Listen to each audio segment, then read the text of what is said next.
Over the past few weeks, Omega League has been storming through the Dota sphere. During this time, two teams have been baffling everyone with the drafts that they have presented to the world. Both Secret and OG are pulling off these wonky drafts. And that is what we're going to go into depth today, but now with a focus on Team OG. Before we get into the video though, here is the question of the day. What hero do you instantly ban in the picking phase? Now without further ado, let's get straight into the video. A highly anticipated series was OG versus Viking GG. OG starts their draft off by picking Darkseer and their coveted IO. However, this would eventually become a carry IO, a role flex that wouldn't necessarily be picked by Viking GG. Viking respond to these two picks with a counter to Darkseer in the form of Anti-Mage, and an annoying hero for both Darkseer and IO in the form of Clockwork. OG's next pick is Spirit Breaker to pair nicely with his fellow friend Darkseer. Viking respond to the Spirit Breaker pick with the Grimstroke and Phoenix pick. OG sees a weakness in Viking's draft at this point, but that allows the opportunity for a great Troll Warlord pick. Not only does he counter Phoenix, but also the core Anti-Mage.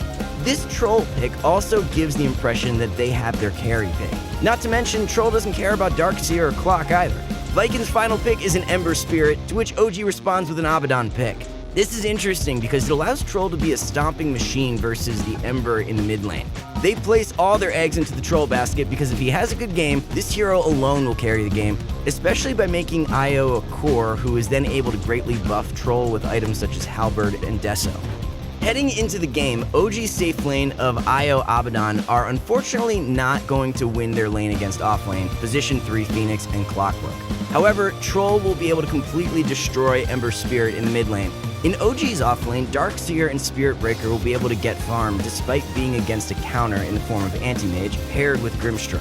Darkseer happily puts an Ion Shell on himself to farm waves, to which Anti-Mage cannot contest. Troll is able to free farm and even takes Ember Spirit stacks in the process of free farming. The Troll dictates the pace of this game, so when he is strong enough, OG's whole team comes together to back him up. This is when the pressure will be heavily applied to Viking's side of the map. Troll keeps pressuring the mid tower until it falls, then OG takes Radiant's top tier 1 tower before they start to invade Viking's triangle area. Viking doesn't like this, so they try to contest but fail in doing so, which gives OG superior map control, but not only that, they have better access to Roshan as well.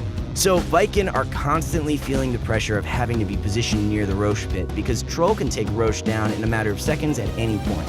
OG are recognizing the fact that Viking wants to contest their Roshan attempt, so they take control of the tempo of the team fight by fighting on their high ground above the top river bounty on Dire side to secure the team fight.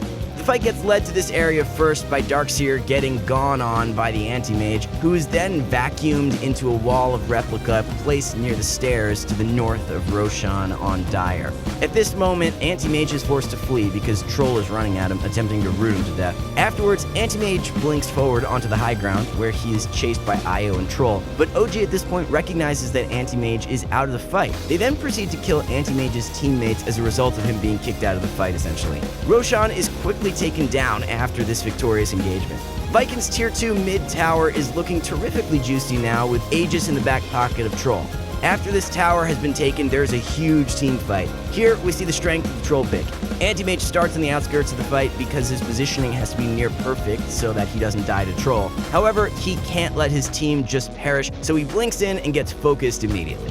This leads to his death, and Clockwork perishes alongside him after being sucked into a wall placed by Darkseer. Sadly, OG overextended after these two deaths and lost Troll, Spirit Breaker, and Darkseer. The reset means back to farming until they acquire items for the next power spike.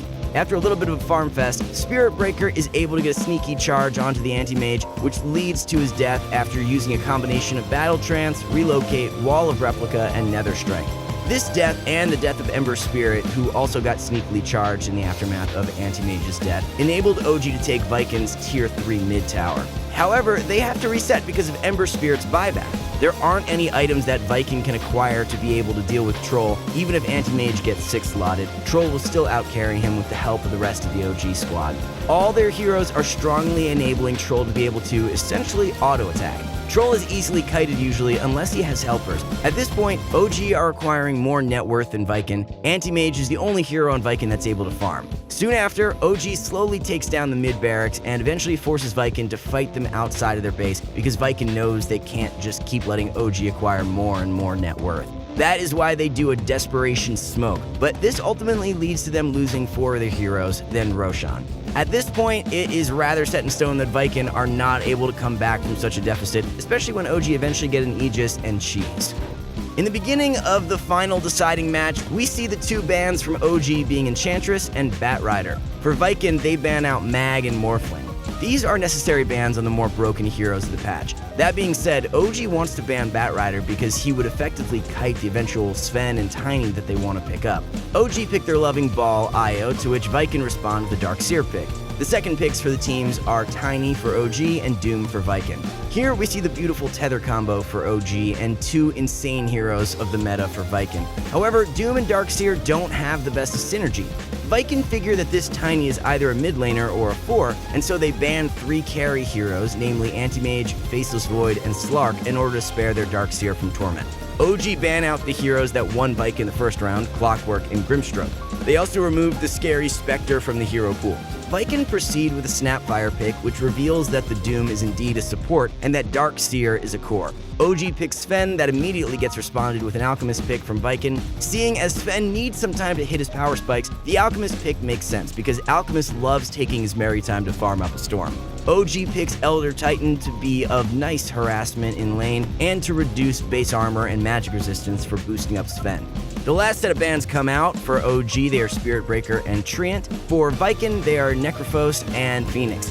These 2 heroes delete the Alchemist because of their HP-based spells, so necessary bans to protect their carry. Viking place their faith into Timbersaw. Timbersaw is scary for OG's 2 melee cores and is going mid against Tiny. The lanes in this game are quite standard as we see dual lanes for both teams. Tiny is versus Timber mid, Windranger and Elder Titan are versus Snapfire and Alchemist bot, and up top we see Sven and Io versus Doom and Darkseer. Right off the bat, it is worth noting that Alchemist and Snapfire are going to suffer against Windranger and Elder Titan. Snap spells aren't going to provide enough utility to fend off Windranger, and can safely auto-attack from afar. Elder Titan got boots, so he can do the auto-attack dance of hit and then walk back, then rinse and repeat. In fact, they can quickly secure first blood with Elder Titan's punches and Windranger's power shot. The lane quickly goes downhill from that point. Up top, Doom suffers against Sven and Io because he has 0 armor to work with. Darkseer suffers too since the creeps quickly get cleaved down by Sven, and Doom doesn't want to have an ion shell on him. Doom starts with boots so he can attempt to salvage the lane by trying to drag the wave. Doom eventually finds an ice armor creep that allows him to be more formidable in this lane. However, the lane still goes unfavorably for Viking because of Doom's incapability to do much early on for his Darkseer. As for the mid lane, the lane turns out pretty even for Timber versus Tiny because Tiny can comfortably last hit with Tree Grab and is able to aggro the creeps closer to him in his tower. At this point, Timbersaw is hitting a power spike and is pressuring the mid tower, so Tiny decides to make a smart and useful rotation to the top lane in order to get a double kill on the Darkseer and Doom. To further pressure, he tries to find Alchemist because OG knows he is farming the woods and is able to secure a much needed kill on the farming Alchemist. However, his pressure doesn't end there. He goes top again to get a kill on the Darkseer. Tiny loves this top lane and is able to kill Doom as he is trying to escape past their tier 1 tower on top. In this way, OG are set up to take all the bounty runes away from Alchemist. There is no mercy as Tiny once again is able to kill Darkseer. The top lane has been insanely dangerous for Viking. Even showing their heroes is starting to become dangerous for them. Sven shows so much disrespect by taking Alchemist's farm in front of his face. Tiny has decided that the Darkseer doesn't get to have a game as he is relocated to kill Darkseer once again. OG wants to take the tier 1 mid tower, but Viking has a dead hero in the form of Timbersaw, so he acts as a shield for their tower. This doesn't stop Tiny from pressuring other heroes though. OG had placed a ward on Radiance Hill near the top tier 1 tower to spot whenever Doom or Darkseer were vulnerable. So after acquiring Blink Dagger, Tiny and Io relocate to kill poor Doom, then kill Darkseer once again near the top lane.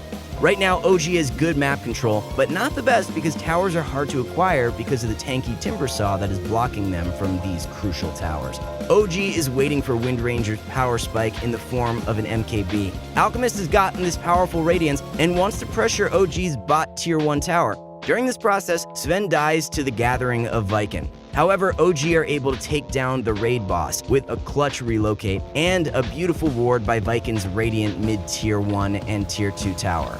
After this point, the game looks grim for Viking as Alchemist and Timber aren't unkillable anymore. Now OG can get towers and secure more map control, and Alchemist can't efficiently farm enough to carry his team to victory. This will ultimately lead to their rapid loss. Thanks for watching this informative video on OG versus Viking. I hope you were able to see the beauty behind OG's drafts because they aren't always straightforward. There are baits in these drafts, counter picks, and heroes thrown to the wolves, but that helps lead to victory. Please subscribe and leave a like if you enjoyed this video, and I hope to see you in the next one.